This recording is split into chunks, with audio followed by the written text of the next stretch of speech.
So also, before this video begins, I know, different location, it's scary. Ooh, where are the Pokemon in the background? We don't know, but I am on vacation, visiting my mother, so yeah, that's why the background looks different. Okay, anyway, onto the video.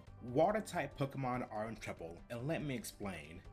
There's a weird situation going on in competitive Pokemon with regards to water types that I think it'll be fun to talk about. This isn't anything serious, so calm down, but I think it warrants Game Freak to do something for the water type Pokemon.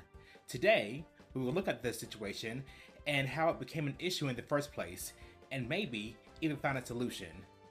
Get it? Because a solution is you know what, never mind. So sit back, my scholars, and let's dive into this. By the way, I'm calling my subscribers scholars now as a fun way to connect with y'all more, so if you wish to be a scholar, subscribe. So water types are the most common type of Pokemon to date, with a little over 15% of all Pokemon being water type. It is also a type heavily favored by Game Freak and Pokemon. I mean, one of the first Pokemon you can get in most of the main series games is a water type. As such, for the competitive scene of Pokemon, it's no surprise that water type Pokemon have a place to swim.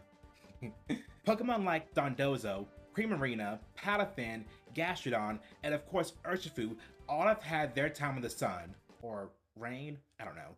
But anyways, if there are so many water type Pokemon that are common and competitive, then what's the issue? The Pokemon that I mentioned are just a few lucky fish in the sea. In reality, most water types are drowning, and it all has to revolve around one move, Scald. Scald is an 80 base power, 100% water type special attack that has a 30% chance to burn anyone it hits. If you are a special attacker and you want a water type move, it is the premier option, or was the premier option. Like Thanos snapping his fingers, in the newest Pokemon games, a lot of Pokemon lost access to this ubiquitous move. Now, if you are a water type, your options are now Weather Ball, which would change based on, well, the weather, and Hydro Pump, which is only 80% accurate. And to my friends who don't play Pokemon and are watching this video to support me, first of all, and also trust me, 80% accuracy is low in Pokemon, okay?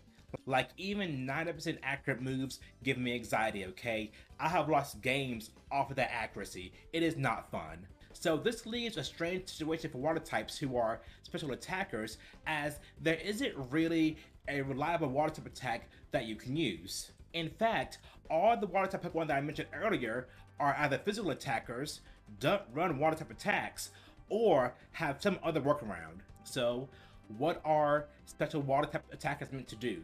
Well, some of the most successful ones are utilizing other tools in their arsenal. Pelipper has an ability that makes it rain when it appears on the battlefield, so it usually has access to the water type version of Weather Ball, but Pelipper has other great qualities as well. It gets access to supporting moves like Wide Guard and Tailwind, and of course the flying type attack Hurricane, which always lands when it's raining on the battlefield. And besides Pelipper, special attacker Pokemon get around this issue by just not running water type attacks. Take Iron Bundle for an example. Its main water type attack was Hydro Pump, but people got tired of missing the move, so they stopped running it. I think that this creates a disparity for special attacking water type Pokemon in the metagame. And I'm not going to drag this video out any longer because I know my average watch time is like 45 seconds, so I'm just going to blurt out the solution right here now. Bring back Scald. Thank you for watching. Don't forget that you love it, that you matter, and goodbye.